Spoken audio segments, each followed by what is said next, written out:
मनमोहन सिंह होंगे राष्ट्रपति पद के उम्मीदवार। ममता बनर्जी ने मनमोहन सिंह के नाम पर जताई सहमति। बीजेपी के लिए भी मनमोहन का विरोध नहीं होगा आसान। विपक्षी दलों में भी मनमोहन के नाम पर बनती दिख रही सहमति। राष्ट्रपति चुनाव का गणित बहुत ही उलझा हुआ है। विपक्ष एकजुट रहा तो उसका उम्मीदवार जीत जाएगा, फूट पड़ी तो बीजेपी के लिए मैदान साफ है। वैसे भी भारत में राष्ट्रपति पद का चुनाव जब भी हुआ है तब जीत उसी को मिली है जो केंद्र सरकार की ओर से उतारा गया है, यानी जिसका समर्थन केंद्र की पार्टी कर रही हो। इस बार भी इसी बात की संभावना दिख रही है, क्योंकि विपक्षी एकता की कोशिशें भले ही हो रही हो, लेकिन यह भी साफ है कि विपक्षी एकता मुमकिन नहीं है।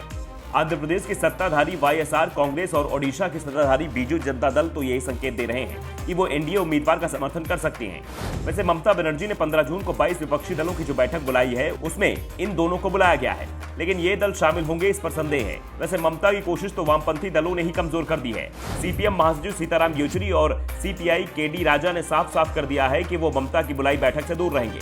इस बीच विपक्षी उम्मीदवार को लेकर तस्वीर बहुत कुछ साफ होती दिख रही है और ये नाम ममता की पसंद का होगा। सबसे बड़ी बात यह है कि कांग्रेस भी इसके लिए तैयार है और वामपंथी दलों को इस नाम पर ऐतराज नहीं है।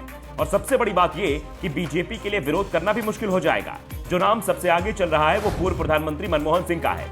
ममता बनर्जी मनमोहन सिंह को राष्ट्रपति पद का उम्मीदवार बनाने के लिए तैयार हैं। वैसे ममता की इच्छा तो मनमोहन सिंह को 10 साल पहले ही राष्ट्रपति बनाने की थी। 2012 के राष्ट्रपति चुनाव में ममता बनर्जी ने कांग्रेस अध्यक्ष को सुझाव दिया था कि वो मनमोहन सिंह को राष्ट्रपति पद का उम्मीदवार बना दें, लेकिन सोनिया गांधी ने ममता बनर्जी की मांग को खारिज कर दिया था। उस समय कांग्रेस केंद्र की सत्ता में थी, उसके पास राष्ट्रपति निर्वाचक मंडल के अधिकांश वोट थे। जिस पोजीशन पे आज बीजेपी है, लगभग उसी पोजीशन पे 10 साल पहले कांग्रेस थी। इसलिए ममता बनर्जी की कोशिश सफल नहीं हो पाई थी और कांग्रेस ने प्रणब मुखर्जी को राष्ट्रपति उम्मीदवार घोषित कर दिया। प्रणब मुखर्जी चुनाव जीते और देश के राष्ट्रपति बने। 2012 में भले ही ममता मनमोहन सिंह के नाम पर सोनिया गांधी तो तैयार नहीं कर पाई थी, लेकिन इस बार सोनिया के लिए ममता की पसंद को इनकार करना आसान नहीं है, क्योंकि सोनिया को भी इस बात का एहसास है कि 2012 की तुलना में आज कांग्रेस की ताकत आधी भी नहीं बची है और केंद्र की सरकार पर वो पार्टी जो लगातार कांग्रेस को कमजोर करती जा रही है। ऐसे में सोनिया गांधी के पास अब बेहद सीमित विकल्प बचे हैं। कांग्रेस तो इस बात के भी संकेत दे चुकी है कि अगर विपक्षी किसी गैर कांग्रेसी नाम पर भी सहमत होता है तो कांग्रेस इसके लिए भी तैयार है। ऐसे में ममता बनर्जी की ओर से कांग्रेस नेता नाम प्रस्तावित करने को कांग्रेस बेहतर अवसर मान रही है। मनमोहन सिंह और गांधी परिवार के रिश्ते भी काफी अच्छे हैं। मनमोहन सिंह 10 साल भले ही देश के प्रधानमंत्री रहे, लेकिन उन्होंने कभी भी सत्ता का अहंकार नहीं किया। हमेशा पार्टी अध्यक्ष गांधी के फैसले का सम्मान करते रहे।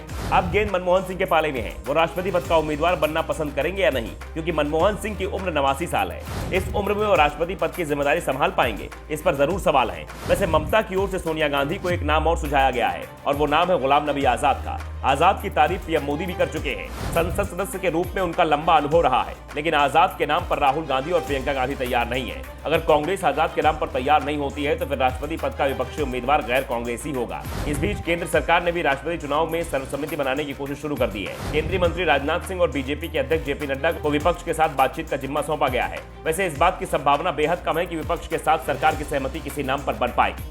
Bureau report, the such India.